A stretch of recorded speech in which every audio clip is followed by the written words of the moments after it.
होली पर मुसलमानों ने मचाई थी तबाही और ईद पर हिंदुओं ने ले लिया बदला। दिल्ली के उत्तम नगर में ईद पर भारी बवाल। दोस्तों, जब से भारत आज़ाद हुआ है उसके बाद से पहली बार कोई सुखद समाचार सुनने को मिल रहा है। याद कीजिए, कभी आपने ऐसा न्यूज़ सुना है कि मुस्लिम एरिया छोड़कर भाग रहे हों, मुस्लिम किसी इलाके से पलायन कर रहे हों? नहीं सुना ना, हमने भी नहीं सुना, लेकिन अब ये सुनने को मिल रहा है। आपने अभी तक देखा होगा हर जगह से हिंदू भाग रहे थे, पलायन कर रहे थे। जम्मू कश्मीर से हिंदुओं का कत्लेआम किया गया, उसे भगा दिया गया, उसके घर द्वार जमीन कारोबार सब छीन लिया गया। गुजरात का गोधरा कांड आपको याद होगा, उससे पहले हिंदुओं को जला दिया गया, वहाँ से हिंदू को भगा दिया गया। हरियाणा से हिंदू भाग गए, बंगाल से हिंदू भाग रहे हैं, झारखंड से हिंदू भाग रहे हैं। आपको ऐसे सैकड़ों उदाहरण मिल जाएंगे जहाँ से हिंदू भाग रहे हैं। इसका कारण क्या है? कहीं 50 घर हिंदू हैं और 2-3 घर मुसलमान हैं, और धीरे धीरे 10 वर्षों में वो 100 घर बन जाते हैं और 50 घर वाले को भागने पर मजबूर होना पड़ता है। आप जो उत्तम नगर में देख रहे हैं पुलिस बल की भारी तैनाती, ये किस लिए है? ये इसलिए है कि आज है ईद और मुसलमान ईद मनाएंगे। इसके लिए पुलिस बल की व्यवस्था की गई है, उनकी सेफ्टी की सुरक्षा की व्यवस्था की गई है। कभी आपने ऐसा देखा कोई हिंदू पर्व में पुलिस वाले सेफ्टी और सुरक्षा की व्यवस्था करें? नहीं ना।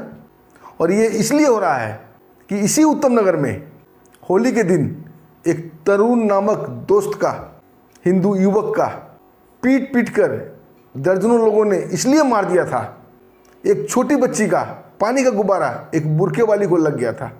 सोचिए, उस पानी के छींटे से उस बुरके वाली का दीन और ईमान खराब हो गया था, उसका धर्म बिगड़ गया था। इसके बदले में उस घर के युवक को पीट पीट कर मार डाला गया। दोस्तों, ये कोई काम ना प्लानिंग के साथ करते हैं, इनकी सोच ही गलत होती है। ये जिहादी मानसिकता के लोग होते हैं। मैं अब थोड़ा सा आपको बताता हूँ हिंदू का सोच और मुस्लिम का सोच। हिंदू हमेशा भाईचारे की बात करेगा। अगर 50 हिंदू कोई बात कर रहा हो और वहाँ 2 मुस्लिम, 1 मुस्लिम प्रेजेंट होगा तो हिंदू उसके खिलाफ बात नहीं करेगा। लेकिन कहीं 10 मुस्लिम हैं और 5 हिंदू हैं तो मुस्लिम उसे खदेड़ देंगे। ये सोच हिंदू बचपन से ही बच्चों को सिखाते हैं पाप के पुण्य के बारे में कि ये गलत है, ये सही है। आपने देखा होगा 10, 50, 100 हिंदू मोहल्ले में 1-2 मुस्लिम होंगे, उनकी बहन बेटी सेफ होगी, कोई उन्हें नहीं छेड़ेगा। और वो 1-2 मुस्लिम 100-50 के बीच में रहकर राजनीति करेंगे, झगड़े भी करेंगे। और इसका उल्टा, जहाँ 50 घर मुस्लिम हैं वहाँ 10 घर हिंदू नहीं रह सकता, उसे भागने पर मजबूर होना पड़ेगा। उसकी बहन बेटी उस घर में सेफ नहीं है, दिन दहाड़े घर में घुस जाएंगे, बहन बेटी के साथ बलात्कार करेंगे, उसकी हत्या करेंगे, और सब कुछ ये प्लानिंग के साथ करते हैं। इनको मस्जिद में यही सिखाया जाता है, इनके मदरसे में यही पढ़ाया जाता है।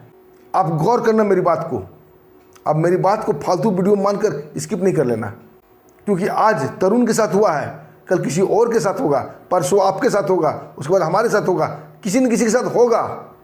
क्यों होगा? इसलिए कि हम ऐसी वीडियो को देखते नहीं हैं, इससे सीख नहीं लेते हैं, सोचते हैं जब होगा तब देख लेंगे, लेकिन जब होता है ना उस टाइम हम नहीं देख पाते हैं।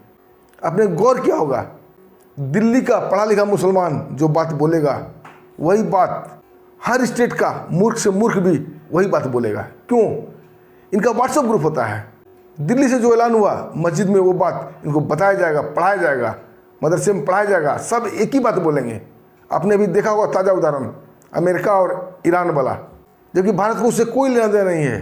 भारत में मुस्लिम सेफ हैं, लेकिन खामनेई को मारा अमेरिका ने और छातियाँ पीट रहे हैं भारत में। सोचिए कितने गद्दार हैं। ईद से 2 दिन पहले ही उत्तम नगर में हनुमान चालीसा का पाठ किया गया था। हिंदू जग चुके हैं और पहली बार अच्छा लग रहा है, क्योंकि हिंदू हमेशा सोए रहते हैं। दूसरे के ऊपर अगर कुछ बीतती है तो ये बोलते हैं जब हमारे ऊपर आएगा तो देख लेंगे, लेकिन अब हिंदू जग चुका है। अब ईंट के जवाब पत्थर से दे रहा है और ये अच्छा लग रहा है।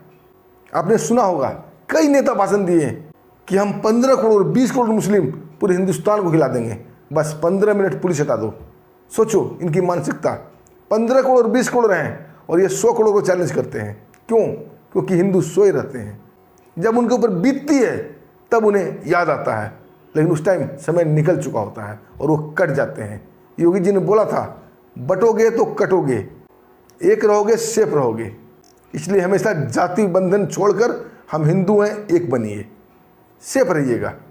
अभी का सिचुएशन बहुत ख़राब चल रहा है। अब बंगाल का उदाहरण देख लीजिए, हिंदू को घर में दरवाज़ा बंद करके जलाया जा रहा है, मारा जा रहा है।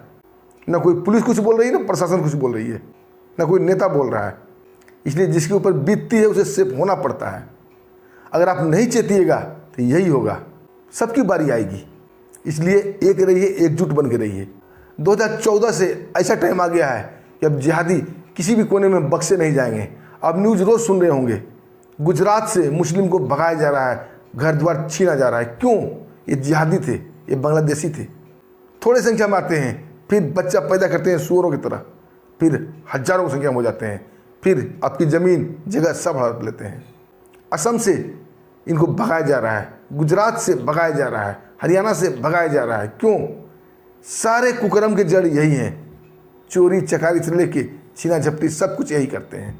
अगर ये भारत में ना हो ना, भारत में कोई क्राइम ही नहीं होगा, पुलिस की ज़रूरत ही नहीं पड़ेगी।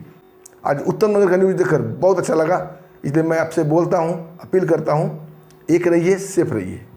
इसलिए जागो हिंदू भाई जागो, बटोगे तो कटोगे। दोस्तों इसी के साथ जय हिंद, जय भारत, जय श्री राम।